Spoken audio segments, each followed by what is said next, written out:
श्री गणेशाय नमः. श्री स्वामी समर्थ. आज आपण उत्तरकांडातला श्री वाल्मिकी रामायण महात्म्य या अध्यायाचा 8वा भाग वाचूया. सूत म्हणतात, रामायणाचं हे महात्म्य ऐकून मुनीश्वर सनतकुमार मोठे प्रसन्न झाले. त्यांनी मुनिश्रेष्ठ नारदांना पुढे विचारण्यास सुरुवात केली. ते म्हणाले, मुनीश्वरा, तुम्ही रामायणाचं महात्म्य सांगितलं, आता मी त्याचा विधी ऐकू इच्छितो. महाभाग मुने, तुम्ही तत्वार्थ ज्ञानानं पारंगत आहात, म्हणून अत्यंत कृपापूर्वक हा विषय यथार्थ रूपानं ऐकवा. नारद म्हणाले, महर्षी, तुम्ही एकाग्रचित्त होऊन रामायणाचा हा विधी ऐका. हा संपूर्ण लोकात विख्यात आहे. हा स्वर्ग तसंच मोक्ष संपत्तीची वृद्धी करणारा आहे. मी रामायण कथा श्रवणाचं विधान सांगतो आहे. तुम्ही सारे ते ऐका. रामायण कथेचं अनुष्ठान करणाऱ्यानं तसंच श्रोत्यानं भक्तिभावनेनं प्रेरित होऊन या विधानाचं पालन करणं आवश्यक आहे. या विधीचं पालन करण्यानं कोट्यावधी पाप नष्ट होतात.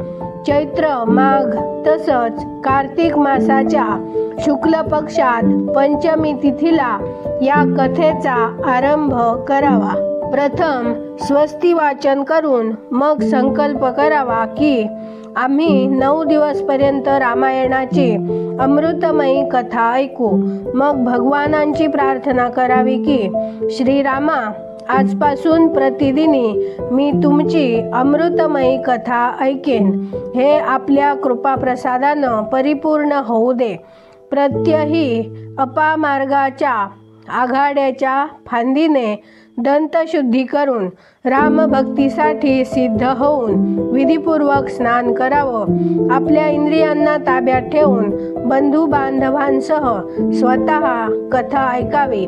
प्रथम आपल्या कुलाचाराला अनुसरून दंतमार्जनपूर्वक स्नान करून शुभ्र वस्त्र धारण करावं आणि शुद्ध होऊन घरी येऊन मौन बाळगून दोन्ही पाय धुतल्यानंतर आचमन करून भगवान नारायणांचं स्मरण करावं.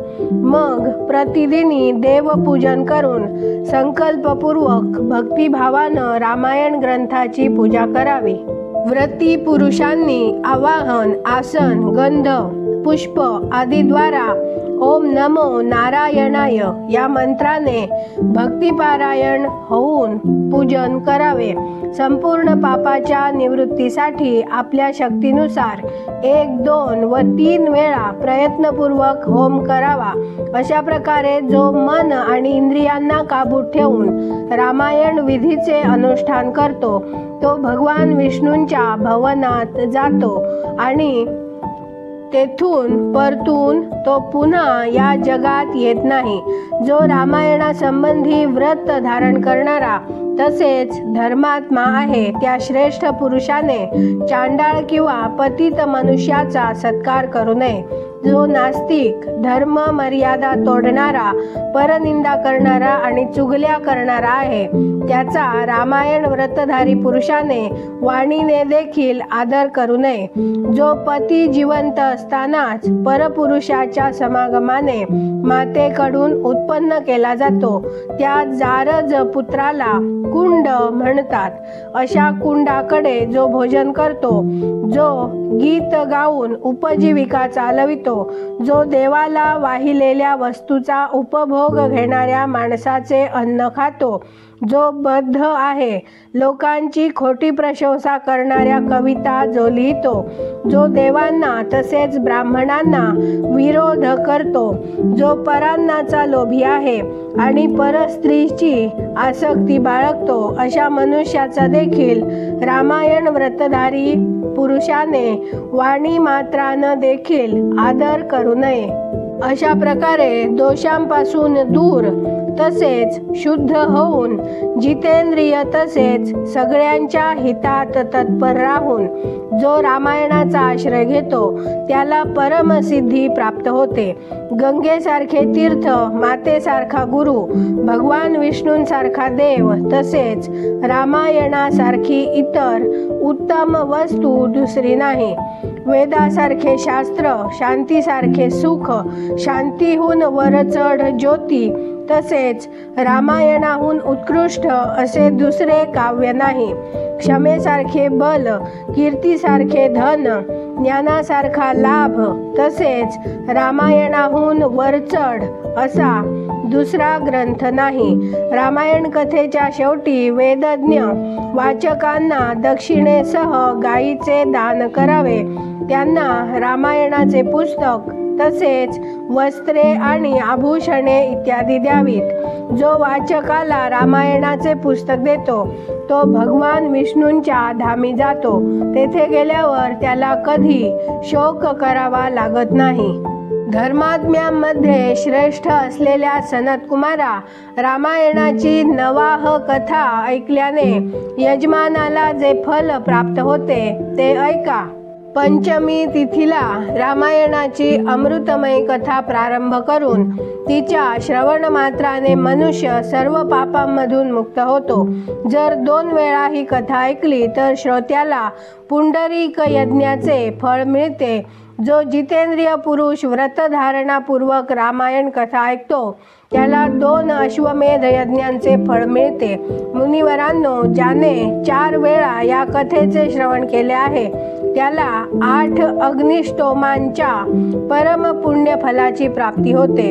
ज्या महामनस्वी पुरुषाने 5 वेळा रामायण कथा श्रवणाचे व्रत पूर्ण केले आहे तो अंत्यग्निष्टोम यज्ञाच्या द्विगुण पुण्य फलाचा धनी होतो. जो एकाग्रचित्त होऊन अशा प्रकारे 6 वेळा रामायण कथेच्या व्रताचे अनुष्ठान पूर्ण करतो तो अग्निष्टोम यज्ञाच्या 8 फळाचा धनी होतो. मुनीश्वरांनो, स्त्री असो वा पुरुष जो 8 वेळा रामायण कथा ऐकतो तो नरमेध यज्ञाचं 5 फल प्राप्त करून घेतो. जी स्त्री अथवा पुरुष 9 वेळा या व्रताचे आचरण करतो त्याला 3 गोमेध यज्ञांचे पुण्यफळ प्राप्त होते. जो पुरुष शांतचित्त आणि जितेंद्रिय होऊन रामायण यज्ञाचे अनुष्ठान करतो तो त्या परमानंदमय धामी जातो. तेथे गेल्यावर त्याला कधीही शोक करावा लागत नाही. जो प्रतिदिनी रामायणाचा पाठ अथवा श्रवण करतो, गंगेत स्नान करतो आणि धर्ममार्गाचा उपदेश करतो तो संसार सागरातून मुक्त झाला यात शंका नाही. इथे श्री वाल्मिकी रामायण महात्म्य या अध्यायाचा 8वा भाग वाचून पूर्ण झाला. उद्या आपण 9वा भाग वाचूया. धन्यवाद. जय जय श्रीराम.